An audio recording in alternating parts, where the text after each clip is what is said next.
number 3, so it's from Moderator. Right, thank you for joining us today.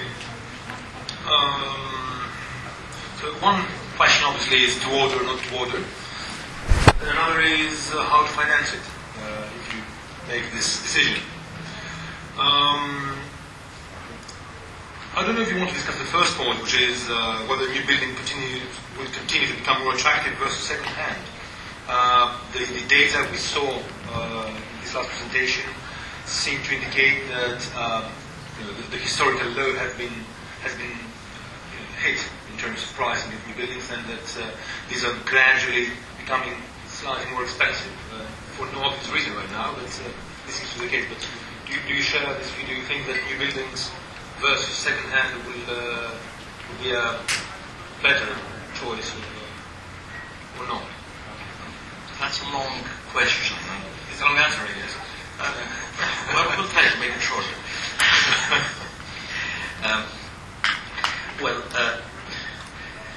There's a significant difference in energy consumption between the new ships and the old ships, and that is basically due to design. You can't fix the old clunker to burn less. That is, you cannot change the shape of the stern, the size of the propeller, or make a slow-speed engine. You don't have such outboards available on the market. But above and beyond that, there is the hull shape, and there is the trade-off of deadweight to bunker consumption. So you don't only change the stern, you change the bow, and you change a lot of other things. And in this respect, you'll see that the new energy, more energy efficient ships, which are about 25% more energy efficient than the previous design, are of somewhat less dead weight, obviously have the bigger props, the slower engines. So if you're burning 25% less fuel at any speed, because some people sort of mix things up, they say, but my ship does that on 12 knots, but the other one does it at 14 knots.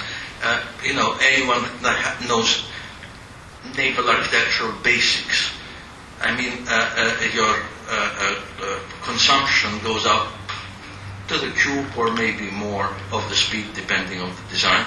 So if a ship burns 30 tons at 14 knots, and the other ship burns 38 tons on 14 knots, at 12 knots, the difference will be in percentage terms roughly the same, because it's basic physics, it's nothing more than that. So the more energy efficient ship will be more energy efficient at the slower speed, etc., etc. Net savings, let's say over the life of the ship, for let's say a Panamax or something like this, Kamsarmax, we estimated, but this was also estimated by Drury, on a net present value situation, that the amount is something between $6 to $8 million.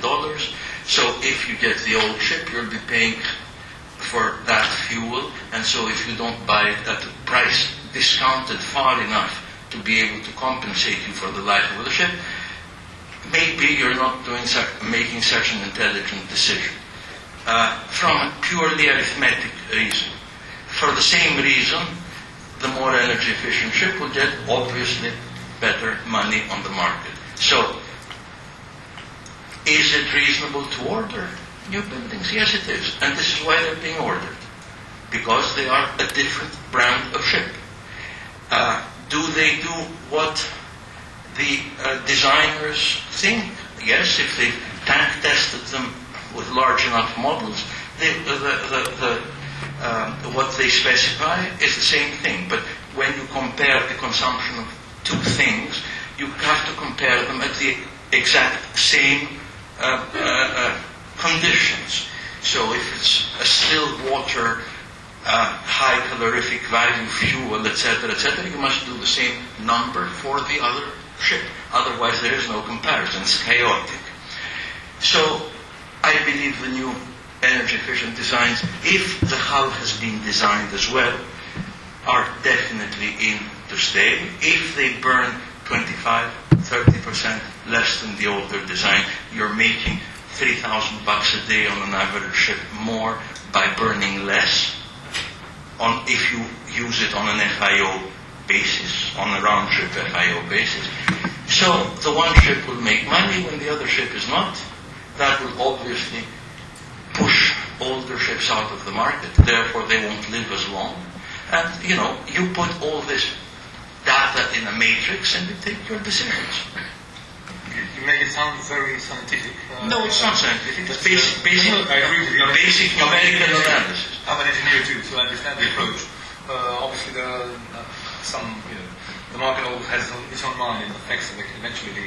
But that is valuable. I agree that your analysis is... Eventually, logic prevails, and since you have to pay for it, put your money where your mouth is. That's a good test. Eventually, it works that way. Because obviously there are many reasons why one would prefer one over the other, and I guess what Mr. Gratsos just described is a very good argument. Control over the quality of the ship obviously is also a choice, and you're running one of the biggest fleets, so your view is particularly welcome. Okay. So, I think it's the first time that we hear Mr. Gratsos talking about new buildings. And this is a big change. It's the first time that we hear Mr. Gratsos talking about new buildings. And this is a big change, I think. No, a welcome change. No, Stavros, I wrote an article that made the front page in Lloyd's list about a year and a half ago on that subject. So I've talked about it before. A year and a half ago, I agree. I have a slightly different view, not a slightly different view. We are operating bigger vessels, and for bigger vessels like VLCCs, Suezmaxes and Aframaxes, the main dimensions are pretty well determined. A VLCC must have a 330 meters length, a 60 meters beam, and 21 meters draft. This means that even if the maximum that you can get by adding all the goodies that you can add, which is bow shape, stern shape, Mavis duct, all these good things for Aframaxes, Suezmaxes, and VLCCs and Cape sizes, the maximum improvement that you can get if you compare a new building with a vessel that is 10 years old is about 13, 14, 15%, depending on the shipyard. The other difference between when you want to compare smaller size vessels with bigger size vessels, you have to remember that the bigger vessels were being constructed mainly from the big Korean yards that had the design capacity to do a proper job 10 years ago. This is not what happened in China, what was happening in China, this is something different. Now, if you take a vessel that is 10 years old and retrofit, you install a duct, you can derate the main engine, provided that you don't expect that the market will recover and you will need the 16 and a half knots that the ships were designed for. Then you can, out of this 14-15% difference, by retrofitting, and when I say retrofitting, I mean spending maybe $1.5 million for a VLCC, you get an improvement in efficiency of 7-8%. Now, if you order a new VLCC today, and I disagree with Fedon that all prices are moving up, some prices are moving up and some prices stay stable. For example, we saw the Chinese ordering 18,000 TEU container ships at a price of less than 140 million. Maersk paid 1.5 years ago 190 million. So I think prices for some sectors are still slightly dropping. But if you want to buy a 10 years old VLCC, you pay at this moment 35 million. If you want to buy a new one, you pay 82 million. And the difference in consumption that you will have, say at 70 tons per day consumption, if you retrofit, is about 6-7%.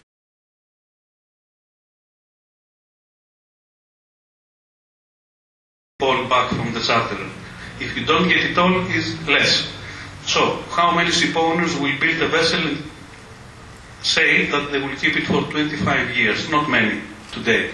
They will say, I will keep it for 10 years. So my view is, if we talk about large size vessels, like Aframaxes, Suezmaxes, VLs and Capes, maybe it's worth doing an effort to improve the consumption instead of ordering new buildings. That's my view. And thank you for sharing it. Clearly, the answer is different for different types of vessels. But if we are to go for a new building, we know that banks are very unwilling to use their own balance sheet, so they're trying to use other people's money. So export-import bank financing has been quite a la mode. Shall we ask Mr. Zolotas to give us a clearer understanding of how that is performing lately? Well, first of all, I'd like to say that before I answer the question you have just put to me, I just wanted to say that both answers to the question originally were based on technical aspects. I don't believe that anybody has addressed the market aspects, which at the end of the day, that's what we are all here for. In other words, we are here to make money if we're in shipping.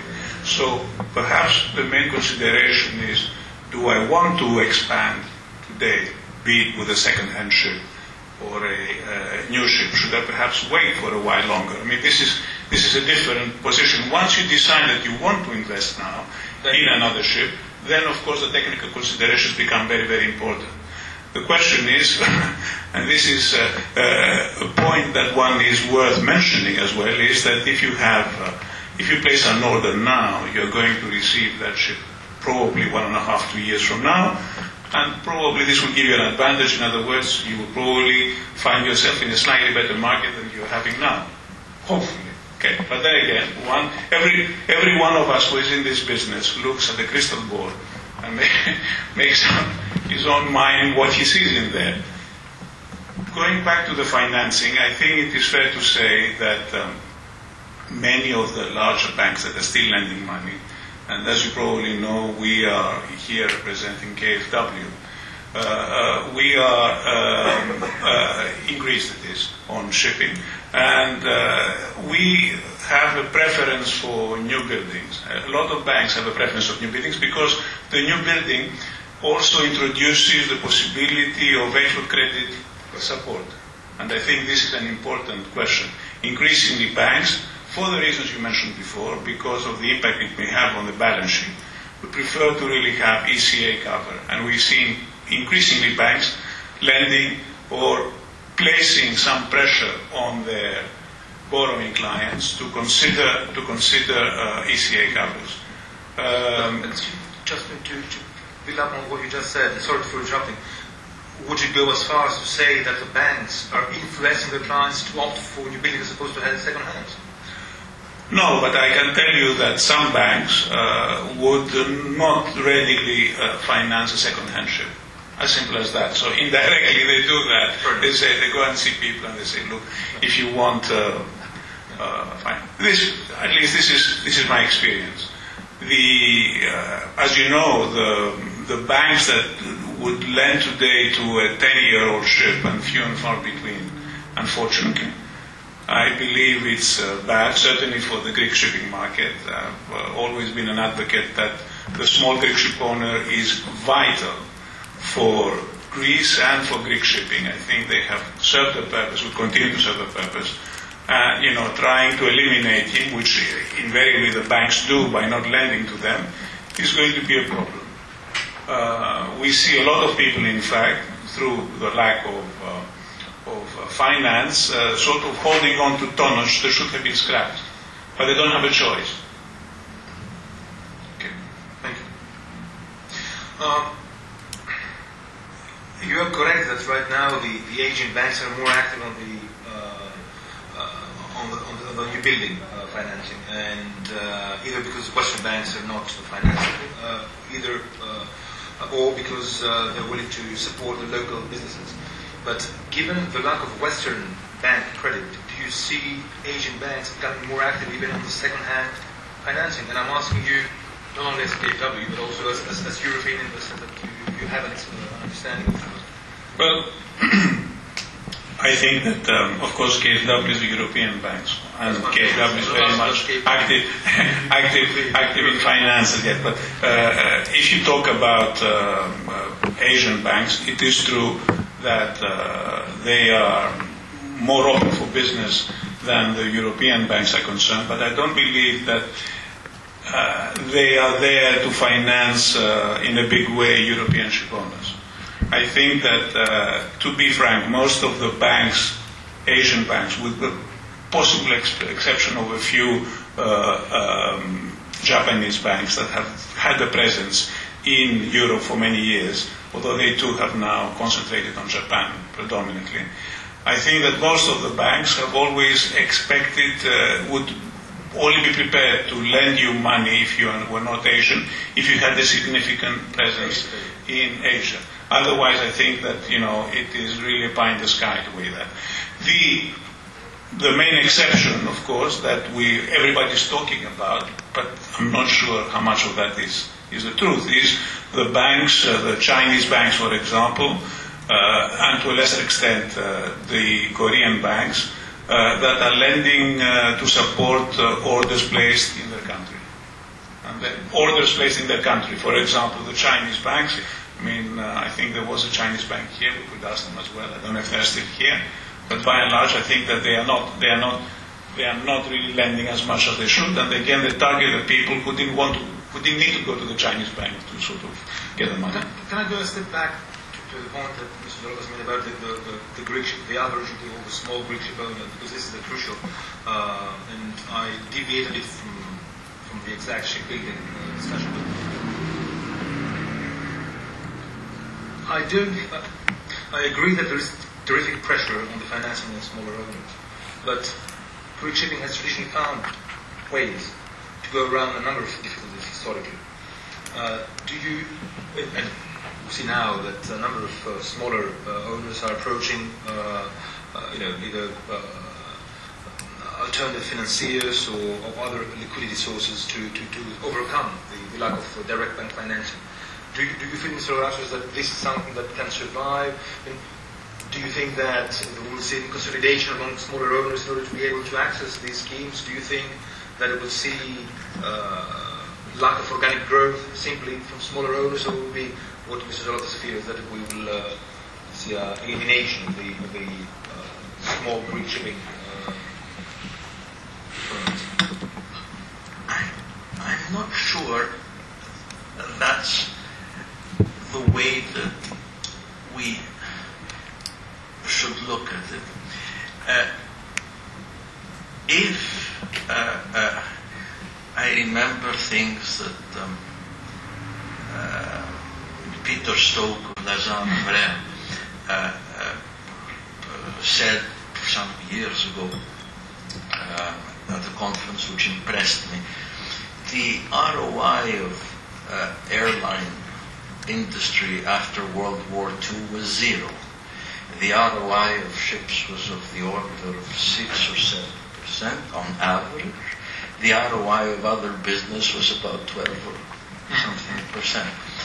So I would think that not too many people are interested in investing in this kind of business, except for us Greeks and some other people that think we want to take the risks involved in this business at the kind of remuneration that we are getting. So, as long as seaborne transport is 90% or more of the world trade, they will need people to do it, and I think that we're the ones that will do it. And eventually, because transport has to be done, the Greek ship owners will survive in this kind of light. But we must remember that if the numbers I remember from Peter Stokes are correct, then let's say everyone else has a much more profitable job to do than what we have. So I think this would be why we survive, because we're getting the bone. Okay. I just wanted to say one more thing. When we're talking about overcapacity, we must also consider that the fleet is slow steaming. According to my estimations, to average, if we go to average speeds that would probably correspond to average earnings, there is a hidden overcapacity of the order of about 20% in ships that are slow steaming. That, of course, if rates improve, the ships will go faster because they make a greater profit, etc. But there is another factor that changes. This speed that the ship is more profitable at is a function of, let us say, the Baltic Dry Index or World Scale, if you want, because Stavros is more close to that. It is a ratio to the index of income versus the price of fuel.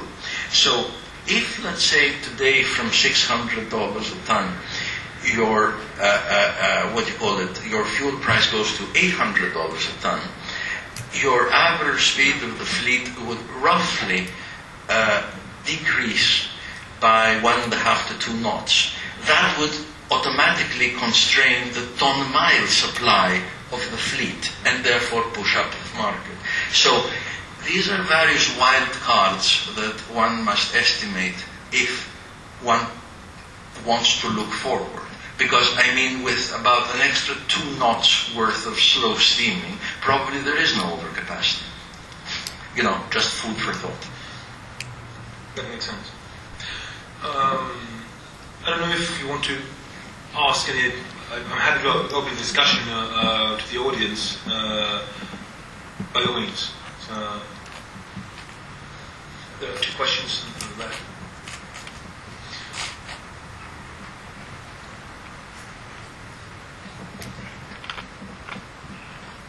Thank you.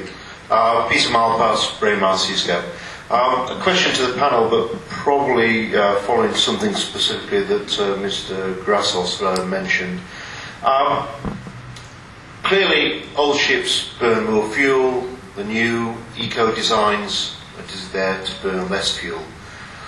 I suppose this question that I'd like to pose is more focused towards the dry cargo supramaxes. But probably is applicable to all sectors and all segments. My sort of really dilemma in trying to understand what the market is, say, going to be in about 5 or 10 years' time is what's going to happen to, for example, those supramaxes that were ordered in late 2006, 2007 to early 2008. When the focus was all about deadweight, it was all about getting the maximum tons on board because we were in a boom commodity market. Those ships, typically say 56, 57,000 deadweight, are pretty inefficient compared with the eco ships that are being designed in order today. Now these vessels are only sort of 3 or 4, 5 years old at max. So, you know, they're not really old enough for us to scrap, yet they are already seen to be a little bit in an uncomfortable position compared with eco ships. And I suppose really what I'm asking is, what do the panel think will happen to relatively young ships that clearly are uneconomical compared with the eco designs? Well, I'm a little older than the majority of people over here. Maybe I could be the father of some. But if we go back to the 70s and the 80s, your ship scrapped 20 and she was overaged over 15. Now, the ships that are up to 15 years old in the dry bulk fleet, where I know the statistics reasonably well by heart, is about 80% of the fleet is 15 years old or younger.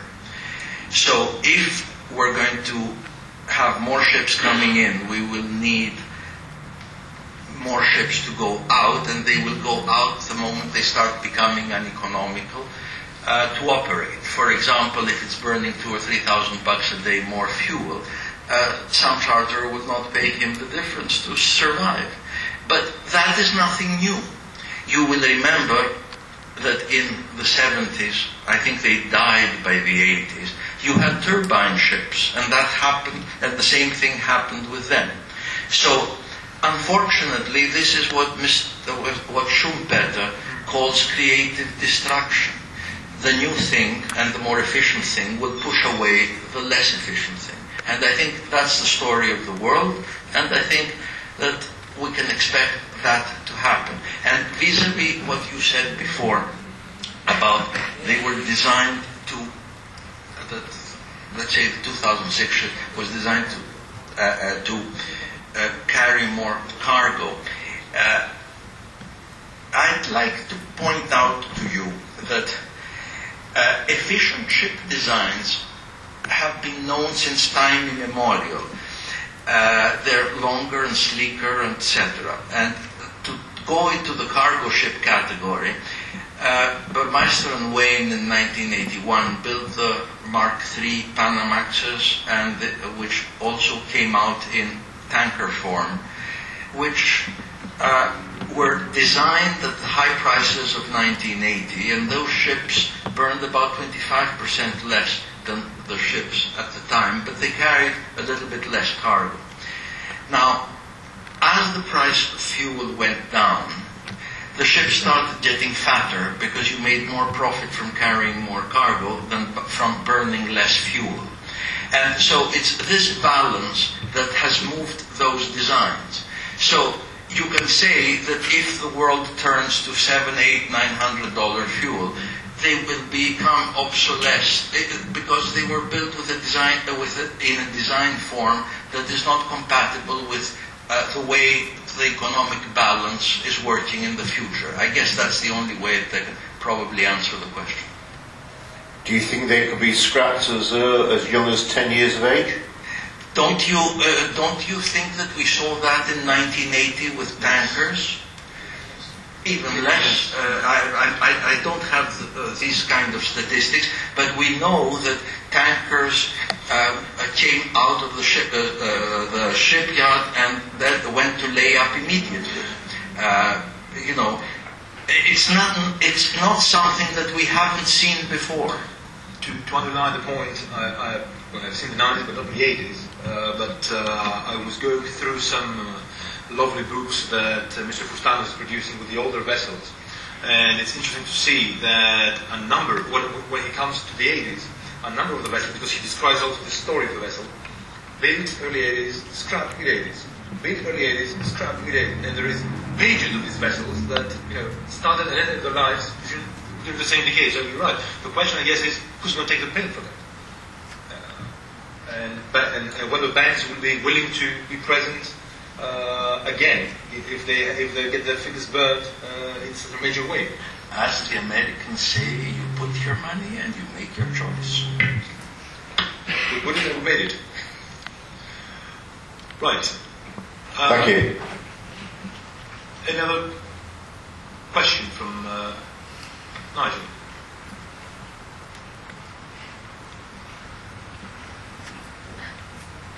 Sorry, that was an example of inefficiency. That was an example of inefficiency right there.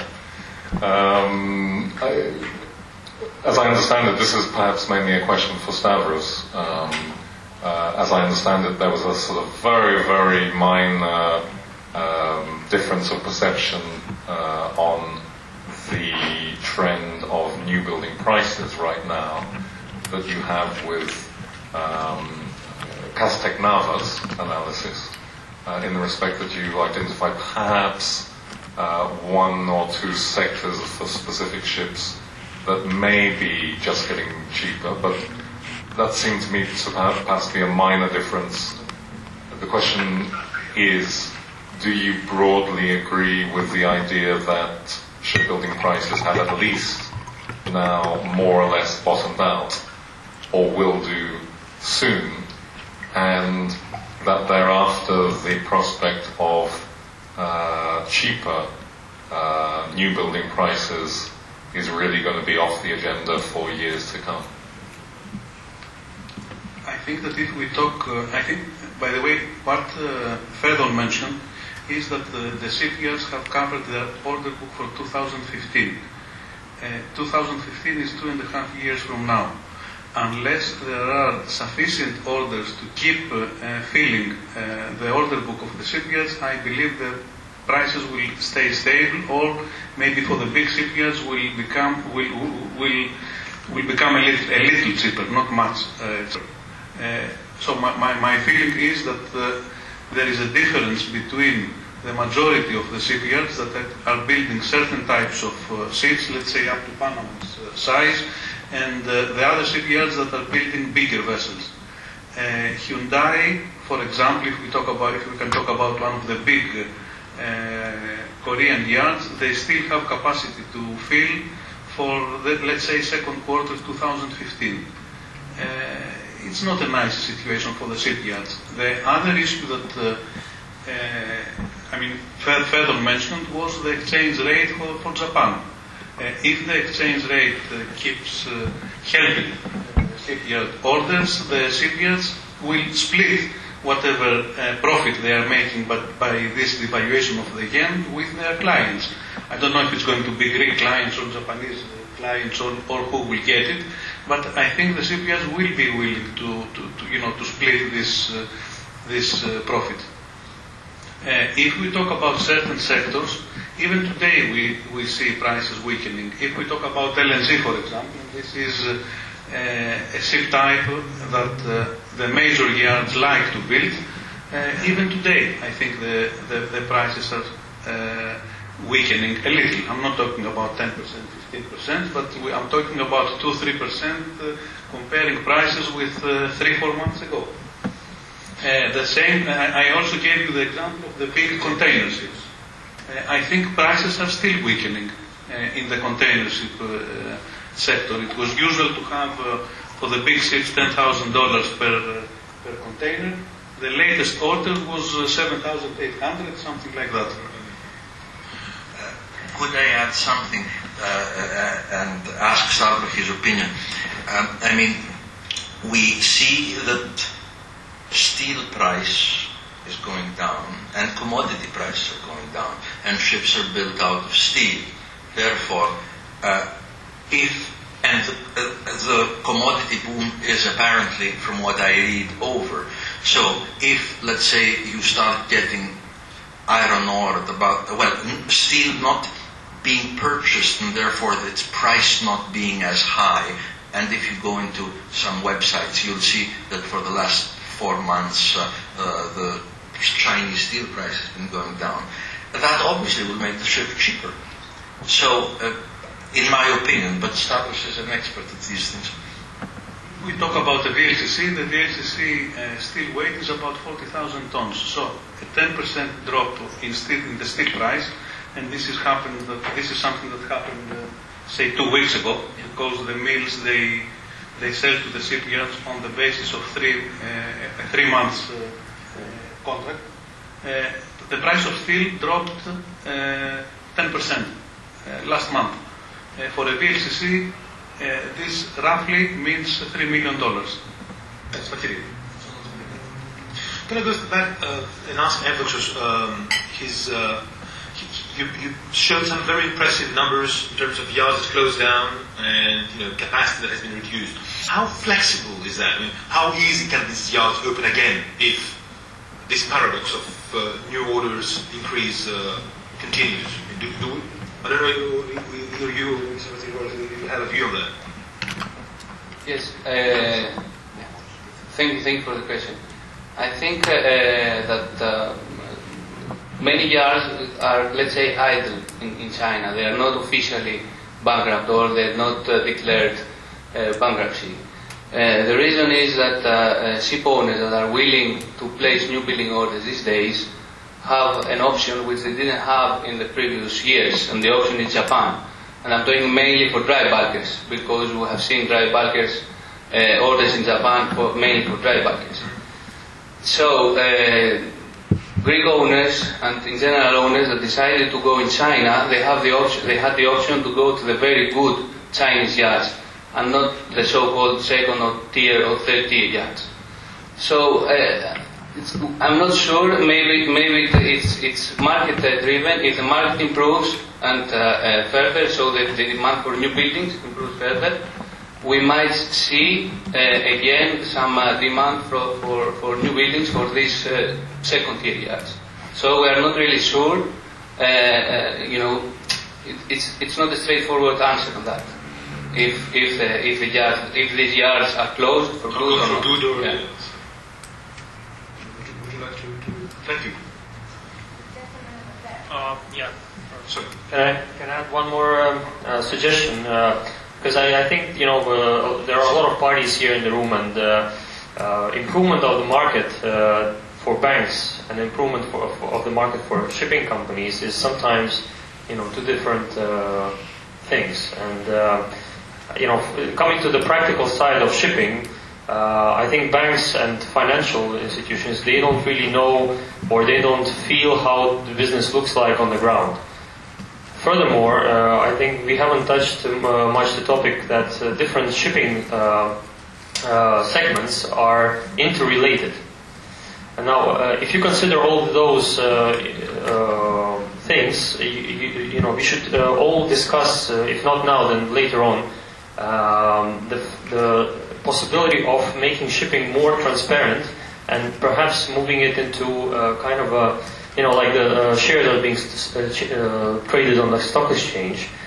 We are, let's say, trying to implement somehow. Of course, we are not a big player on the market, but we are Ukrainian-based, and we're trying to move it into an electronic version, a kind of a stock exchange where ships would be posted freely, traded freely like shares, literally, and people, then banks, financial houses, shipping companies will see how their ships are valued today, how many ships there are. If there are too many of each particular type and each particular area, they can make their own prognosis on whether to buy or whether to build or whether to invest. Today, they don't have this feeling. Every shipping company is a little house on its own. They want to build. Why? They don't know. They don't have a clue, because everybody else is building. Why do you want to build this particular type? We don't know. That's what everybody says is good to build. So nobody has a clue exactly whether to build or not until the whole industry is more transparent. Well, I'm just a banker, but I would argue that compared to other industries, shipping itself is one of the, at least the bulk shipping, is one of the most efficient markets I can think. Stock market was not stock market. Well, in the sense that, sorry? In the sense that somehow, I mean, I agree with you, there is a lot of small boxes here and there, and you may not have a clear picture, and it's very hard to get that. But somehow the market finds its balance, and it's one of the most competitive and most efficient markets, and one of the closest examples I can imagine. Actually, the efficient market, if that is what you mean. So I can tell you, just if you let me know, tell you a few very, very small practical stories, and you will see that you're Shall we take that in the sense that it is a bit further away from the discussion of this panel, but I'm happy to discuss it over drinks just afterwards. All right. Thank you. Sorry. Did you have any other comments on the? If we talk about, again, I think we have to, if we talk about shipyard capacity and how this can be expanded or reduced. Correct, but how easy it is to? I think there is a big difference between Chinese yards, established yards, green yards, between the Japanese yards. The Japanese yards have not increased their capacity over the past 10-15 years. They keep it stable, and this is why their market share was reduced, because Korea was expanding and China was expanding. If we talk about the big Korean shipyards, what has happened is that they have reduced subcontracting. They have not laid off people. They have reduced their capacity. They are delivering less vessels, and they can increase their capacity not within a year or so, because you have to order equipment, because you have to plan to build a vessel. But I think the big Korean yards, they can go back to the capacity that they had in 2008, 2009 within a year or so. So bad news. Again, I mean, I want to introduce another element in this, which is the availability of financing for some of the shipyards. Increasingly, banks, which have become fewer in number, are more, if you want, they are more concerned about the quality of the shipyard and the time or delays and so on. There was a time that even some of the greenfield yards were getting business, and the ships being built there were financed, even pre-delivery financing. But many banks have learned their lessons, and with delays and things like that, I think that many banks have abandoned. Not only the banks that are financing the ship owners, but also, of course, the local yards that have been financing the shipyards. And as a result, I believe that, for example, if you talk about Chinese yards, the problem for some of the smaller shipyards to open again and do business is, in fact, they won't be able to get any funding. They have used up most of the equity, I think, and the local banks are very, very cautious because they have found themselves ship owners, without wanting it to be. Very good. Any other comment, question? Sorry. On the other hand, what we see happening in Korea, for example, is the STX shipyard practically collapsing and the Korean government supporting it. Well, I think there's clear two-segment markets where, as you said, the small Chinese yards, which are deep there, yes, exactly. Whereas the largest yards, it's too political to let it go. So it's 5 million workers. Exactly. Thank you very much for your presence, for your ideas, for your questions, for your comments. Thank you, dear